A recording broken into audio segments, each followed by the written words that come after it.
बोललंय जे आहे ते समोर जाणार ना. जे करणार बघा, जे करणार ते भोगणार. हा सर, राजूल पाटील संदर्भात पाहिलं गेलं तर अरे भाई कशाला, बस झाला ना आता. तुला बोललो 2 मिनिटं बोलायचं होतं, बोलणारच नव्हतं. बोललो ना भाई, आता अजून किती कशाला हे करतोय. चल बस माझ्या बरोबर, बस ना गाडीत. चल बोलता बोलता जेवढं बोलायचं तेवढं बोलू. चला कशाला इज्जत देतो भाई, घे ना यार कशाला. हा?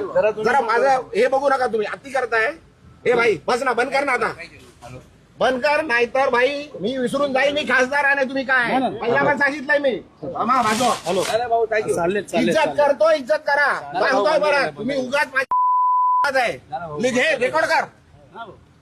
इज्जत करतो, उगाच डोक्यात जाऊ नका, उगाच डोक्यात जाऊ नका. घराखाली उगाच देतो, ठेवतोय तुम्हाला, जेवायला देतोय काय.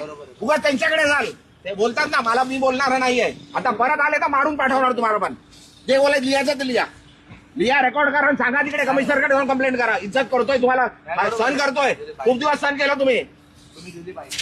हा बाजू अरे लिमिट आहे कुठल्या गोष्टीची, बोलली आहे ना ती, सांगितलं ना सर्व. त्यांचं म्हणणं आहे की बाबा त्यांनी काय बोलू दे, अरे काय बोलू दे. येऊ नका माझ्याकडे काय घ्यायला. आला तर मारणार होता. तुम्ही दिली बरोबर आहे. रेकॉर्ड करा आणि सांगा. तुम्ही आता मला विचारायला आले तर मार खाणार. हे लिहून घे, रेकॉर्ड कर. काय करायचंय, कंप्लेंट करायची कर. पोलीस आहेत सर्व, त्यांच्या समोर सांगतोय. बस झाला, सहन केलं खूप. हा तुम्ही दिली प्रतिक्रिया तेवढी बरोबर. तुम्हाला उभं नाही करायचं इकडे. तुम्हाला जेवायला देतो मी इकडे. घरापर्यंत आले तुम्ही माझ्या. एक कॅमेरावाला त्या दिवशी घरात आलो माझ्या. घरात माझे बायका मुलं झोपलेले आहेत, माझे सुनबाई झोपलेले, घरात गेले, घरात रेकॉर्डिंग केली.